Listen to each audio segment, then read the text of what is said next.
Bismillahirrahmanirrahim. Tuan-tuan dan puan-puan yang dirahmati Allah sekalian, inilah dia diagram yang saya janjikan tadi. Bukan diagram dalam bentuk jadual. Jadi senang saja. Kalau tuan-tuan tengok, ni untuk ganti nama diri pertama. Dua kalimat. Ni ana dan nahnu. Kan ganti nama diri pertama kan? Aku dan kami kan? Anta, anti, antum. Anta engkau lelaki, anti engkau perempuan, antum kamu semua. Huwa dia lelaki, hiya dia perempuan, hum mereka. Jadi kalau ana, katalah kita ambil kalimah zahaba tadi. Zahaba dekat sini tau sebenarnya. Zahaba. Huwa kan. Dia telah pergi. Zahaba.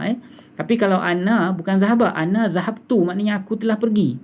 Kalau nahnu zahabna. Kami telah pergi. Anta zahabta. Engkau telah pergi. Ni engkau lelaki. Anti zahabti. Anti ni engkau perempuan. Antum zahabtum. Huwa zahaba. Hiya zahabat. Hum zahabu. Nanti saya besarkan tuan-tuan ni. Bagi tuan-tuan lebih clear tulisan dia. Kita sikit-sikit nanti saya bantu dengan kamera. Okey. Kalau ana kita ambil kalimah zahaba kan. Ana ana zahabtu, zahabtu, ana zahabtu, nahnu zahabna, anta zahabta, anti zahabti, antum zahabtum. Kalau huwa zahaba, hiya zahabat, hum zahabu. Macam tu. Nanti saya kecilkan balik tuan-tuan. Tuan-tuan kalau boleh tuan nak screenshot sekarang pun boleh. Nanti dia akan bantu tuan-tuan insya-Allah. Tuan-tuan screenshot Okey, lagi sekali. Ana zahabtu, nahnu zahabna. Anta zahabta, anti zahabti. Antum zahabtum, huwa zahaba, hiya zahabat, hum zahabu. Kalau untuk huwa memang tak ada penambahan. Itu untuk kalimah pergi. Macam ni kalau kalimah tulis katabah. Sama juga tuan-tuan. Ana katabtu. Nahnu katabna. Anta katabta. Anti katabti. Antum katabtum. Huwa kataba. Tak ada apa-apa penambahan. Hiya katabat. Hum katabu. Kharaja keluar. Aku telah keluar. Ana kharajtu. Nahnu kharajna. Anta kharajta. Anti kharajti. Antum kharajtum.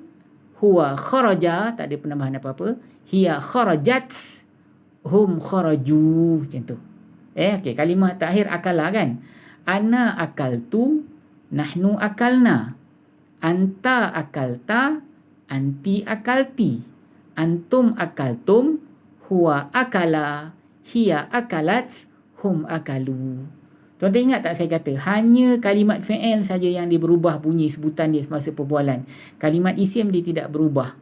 Contohnya katalah kalimat zahaba. Nanti saya ambil kalimat zahaba. Dekatkan. Ana kan maknanya kan aku kan. Ana zahabtu. Ana zahabtu. Ana zahabtu ilal masjid. Nampak? Nahnu zahabna ilal masjid. Anta zahabta ilal masjid. Nampak? Anti zahabti ilal masjid. Antum zahabtum ilal masjid. Antum zahabtum ilal masjid. Huwa zahaba ilal masjid. Hiya zahabat ilal masjid. Hum zahabu ilal masjid. Ila tak berubah, masjid pun tak berubah. Yang berubah ialah zahabtu, zahabna, zahabtum ni. Ana, kalau ana zahabtu, nahnu zahabna. Faham tak tuan? Samalah macam katabah. Katabah. Ana katabtu risalah. Risalah maknanya surat. Nahnu katabna risalah.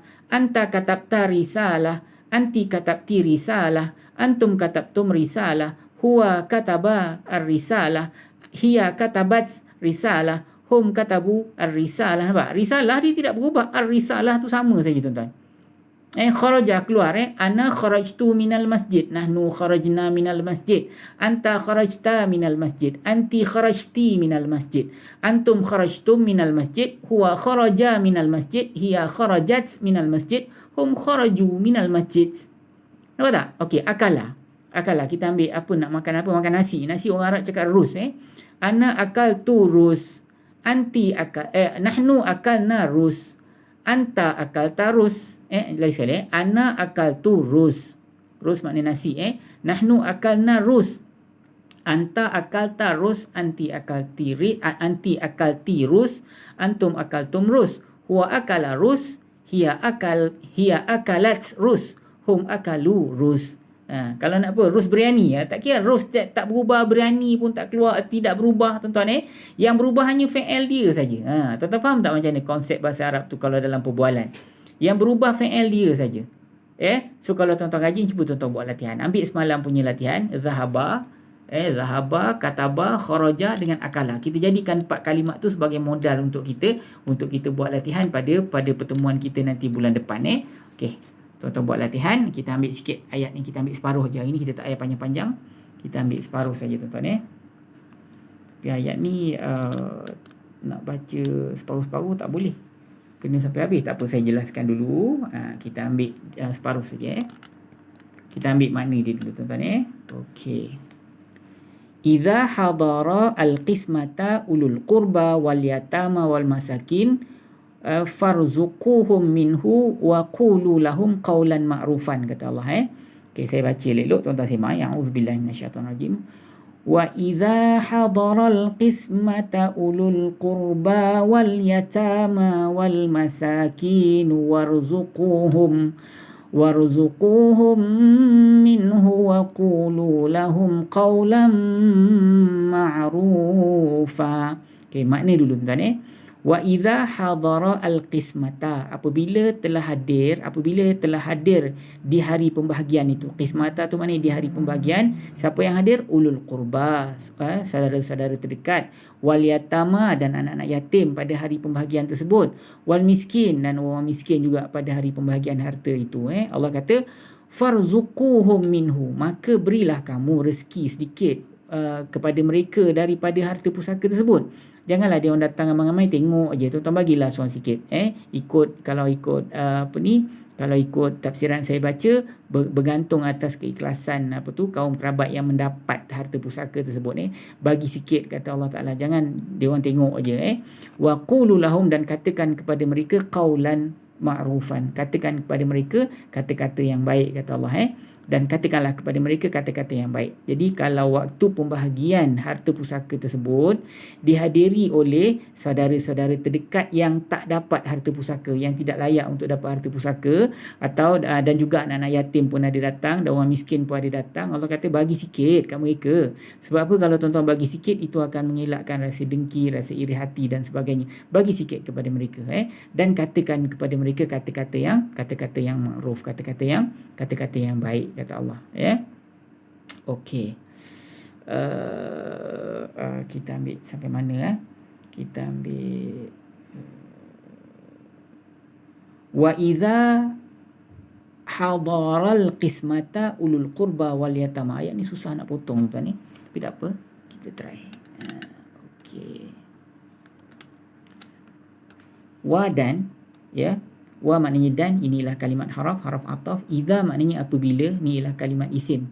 Dia ialah isim zaraf kan? Isim zaraf, isim yang ada gelaran dan fungsi, isim zaraf. Zaraf zaman ke zaraf makan ni tuan-tuan? Cuba tuan-tuan tengok. Ni soalan kuis kita. Zaraf zaman ke zaraf makan? Apabila? Tolong bagi tahu dengan saya. Ni isim zaraf zaman ke zaraf makan? Nanti hantar ke 010-817-3131. Kemudian hadara, ia telah hadir. Siapa yang hadir?